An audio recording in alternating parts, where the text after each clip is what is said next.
Evangelho unificado, os 4 evangelistas e mais os Atos dos Apóstolos, obra magnífica do evangelista São Lucas, grande secretário do apóstolo São Paulo. Ouvindo dizer que João fora preso e encarcerado, Jesus se retirou para a Galileia e, deixando de parte a cidade de Nazaré, foi habitar em Cafarnaum, cidade marítima na zona de Zabulon e Neftali, a fim de que se cumprissem estas palavras do profeta Isaías: terra de Zabulon, terra de Neftali, caminho do mar além do Jordão, Galileia dos gentios. O povo que jazia nas trevas viu uma grande luz, e a luz surgiu para os que estavam de assento na região sombria da morte. Desde então Jesus começou a pregar e a dizer: arrependei-vos, está próximo o reino de Deus, crede no Evangelho. Indo a Nazaré, onde fora criado, entrou na sinagoga, como era de seu costume num dia de sábado, e se levantou para ler. Apresentaram-lhe o livro do profeta Isaías. E ele, desenrolando-o, chegou ao ponto em que se achavam escritas estas palavras: o Espírito do Senhor Deus está sobre mim, pelo que me ungiu para anunciar boa nova aos pobres. Enviou-me para anunciar aos cativos a sua libertação e dar aos cegos o recobramento da sua visão, para libertar os oprimidos, para pregoar o ano aceitável do Senhor. Enrolando de novo o livro, ele o entregou ao assistente e sentou. Todos na sinagoga tinham os olhos fitos nele. Então disse Jesus: em verdade eu vos digo que esta profecia da Escritura se cumpre hoje nos vossos ouvidos. Todos o aplaudiram, maravilhados com as palavras inspiradas que saíam da sua boca. Mas outros diziam: mas não é esse aí o filho de José Carpinteiro? Então Jesus falou: sem dúvida me recordareis o provérbio: médico, cura-te a ti mesmo. Faze no teu país as grandes coisas que, segundo ouvimos, fizeste em Cafarnaum. Mas em verdade eu vos digo: ninguém é profeta sem honra, senão na sua terra e dentro da sua própria casa. Em verdade eu vos digo que muitas viúvas havia em Israel ao tempo de Elias, quando o céu se fechou durante 3 anos e 6 meses, e uma grande fome assolou toda a terra. Entretanto, Elias não foi enviado a nenhuma delas, mas apenas a uma que era viúva em Sarepta de Sidom. Havia também muitos leprosos em Israel no tempo do profeta Eliseu. E, no entanto, nenhum leproso ficou limpo, mas sim somente Naamã, que era da Síria. Todos os que se encontravam na sinagoga, ouvindo Jesus falar desta forma, se encheram de raiva e, levantando-se, o expulsaram da cidade e o levaram ao cimo do monte em que estava edificada a cidade para o precipitarem dali. Mas Jesus, passando por entre eles, seguiu tranquilamente o seu caminho.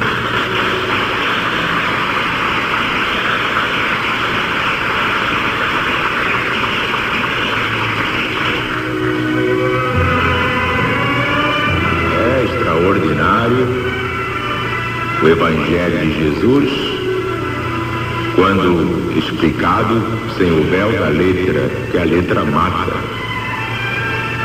É o Evangelho explicado em espírito, porque somente o espírito vivifica. Muito pregador está aí pregando o Evangelho ao pé da letra, fazendo uma confusão terrível. Não adianta combater efeitos. Enquanto o Brasil não eliminar as causas que geram esses efeitos, marcaremos passo eternamente.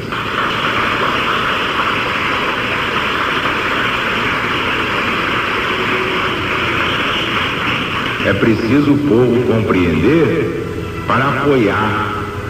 Então temos que ir às causas, porque as causas falsas é que geram esses efeitos que afligem o Brasil e a toda a humanidade.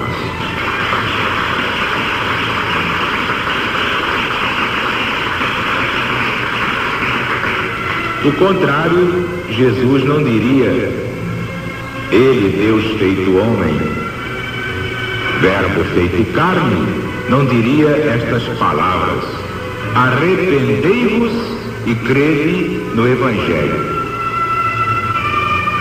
Por que Jesus disse isso? Porque fora do Evangelho não há salvação. Como é que nós podemos crer numa ideologia que nega o Evangelho?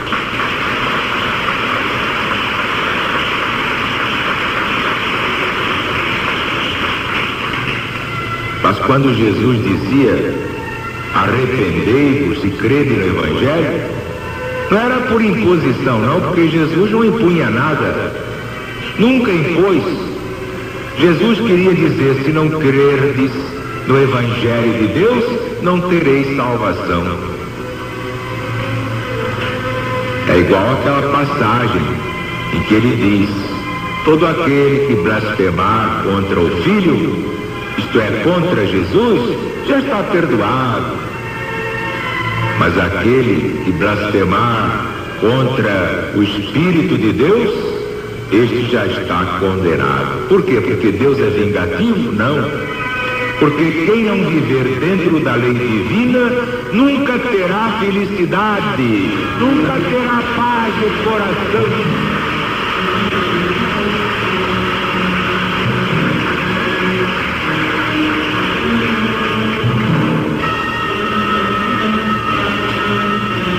Por isso é que eu repito aqui: arrependei-vos.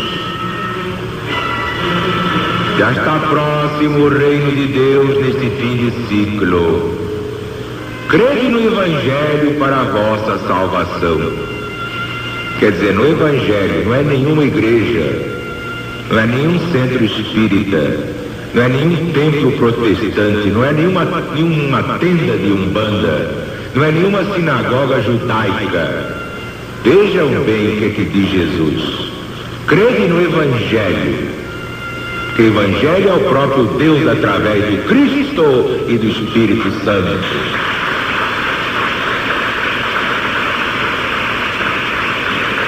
Religião não salvará ninguém, jamais. Para que alguém se salve, é preciso praticar o que o Evangelho manda. Este é o primeiro trabalho a realizar: colocar o Brasil na órbita do Cristo, mas dentro do novo mandamento: amai-vos uns aos outros, tanto quanto eu vos amei.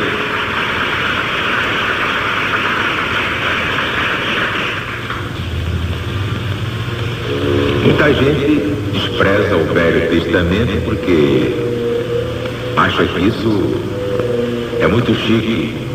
Como muitos ateus, para provar que são corajosos, dizem assim: ora, Deus não existe coisa nenhuma. Se Deus existir, eu dou 5 minutos para ele me matar. Pronto, são 4h20. Eu vou esperar 5 minutos. Se ele não me matar, é prova de que ele não existe. Um professor catedrático do colégio Pedro II fez isso diante dos meninos e diante das meninas. E quando se passaram 5 minutos, a meninada toda apavorada, botou o relógio no bolso. Você não disse? Deus não existe. E deu uma gargalhada, como se Deus fosse matá-lo só por aquela bobagem, por aquela infantilidade. Mas há muita gente ainda fazendo isso. Se Deus passa por essas coisas, que é que eu vou esperar do mundo? Que debocham de mim porque eu prego o Evangelho, prego a Boa Nova, prego o Evangelho de Deus, que é a salvação do Brasil e do mundo. Se eu fosse me apavorar por isso, tinha parado no meio do caminho. Fora do Evangelho não há salvação.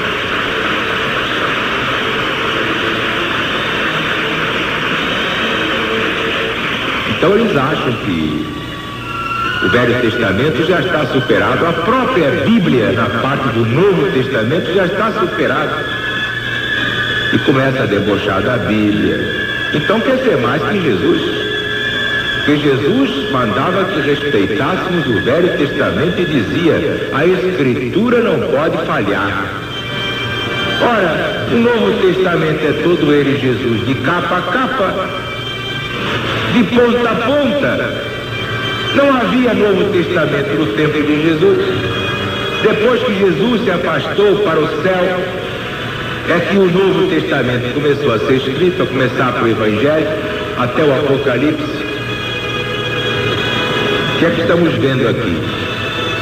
Jesus vai à sinagoga, abre a Escritura na parte do livro de Isaías, profeta Isaías, e lê a seguinte profecia: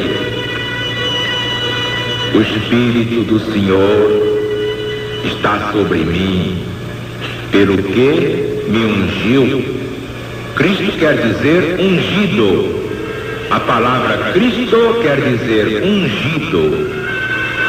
Por isso é que ele fala aqui: o Senhor me ungiu para anunciar a boa nova aos pobres. Boa nova quer dizer o Evangelho. O Evangelion em grego quer dizer boa notícia. O significado da palavra Evangelho é este: boa notícia. E não há até hoje melhor notícia que esta. Notícia eterna, é atual em qualquer tempo da humanidade. Enviou-me para anunciar aos cativos, isto é, aos ignorantes espirituais, a sua libertação, e dar aos cegos a visão perdida, para libertar os oprimidos, os obsidiados, para pregoar o ano aceitável do Senhor. Então, Jesus, como gostava da verdade nua e crua, porque nunca aceitou falsa humildade, o que é que ele disse? Hoje está se cumprindo em mim esta profecia de Isaías na Escritura, e a Escritura não pode falhar.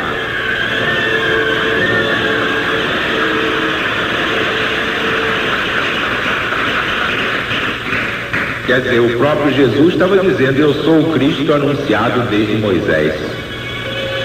Então os fariseus se enfureceram. Ué, pois esse aí não é um impostor? Está dizendo que ele é que é o Filho de Deus? O Cristo prometido, o Messias anunciado? Pois ele não é o filho do carpinteiro José? O que é que eles queriam? Queriam que Jesus viesse cheio de ouro, pedras preciosas, coroa de rei, uma espada na mão, e vomitando fogo para matar todos os inimigos dos judeus. Aí então seria o Cristo, e os judeus dominariam o mundo. Mas como Jesus preferiu vir como simples operário carpinteiro, ninguém acreditou nele.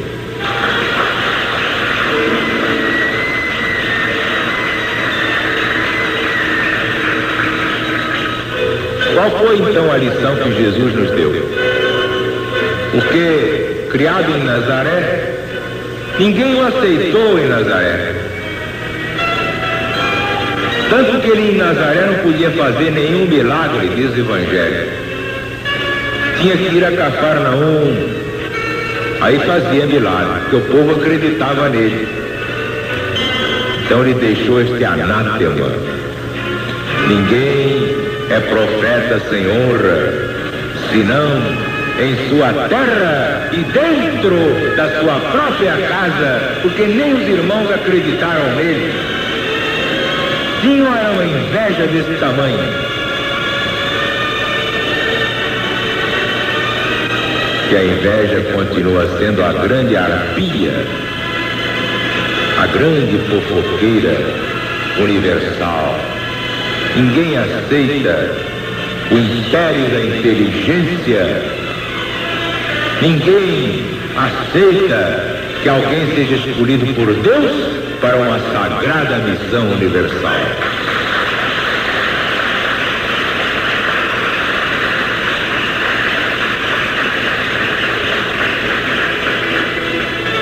Por isso é que eu sempre repito aquela sentença de André Luiz. A única coisa que não está sujeita à inveja é o último lugar. Se você estiver lá na rabada, todo mundo fica achando você bonitinho. Ainda mandam flores para você. Mas se você estiver no primeiro lugar, e sai da frente, sai de baixo, que a santa inveja desce e obsidia, e não há coisa mais horrível do que uma obsessão. E não há coisa mais triste do que uma criatura obsidiada. Jesus dizia isso cara a cara, por isso ele veio trabalhar pela libertação do homem. Mas quando Jesus disse mais, em verdade vos digo que muitas viúvas havia em Israel no tempo do profeta Elias, o céu se fechou durante 3 anos e 6 meses, uma grande fome assolou toda a terra. E entretanto, Deus mandou Elias apenas a uma viúva em Sarepta de Sidom, porque as outras não mereciam que Elias fosse lá. Havia também muitos leprosos em Israel, no tempo do profeta Eliseu. E, no entanto, somente um leproso ficou curado, Naamã, que era sírio. Aí os judeus, vendo que aquilo era com eles, resolveram matar Jesus.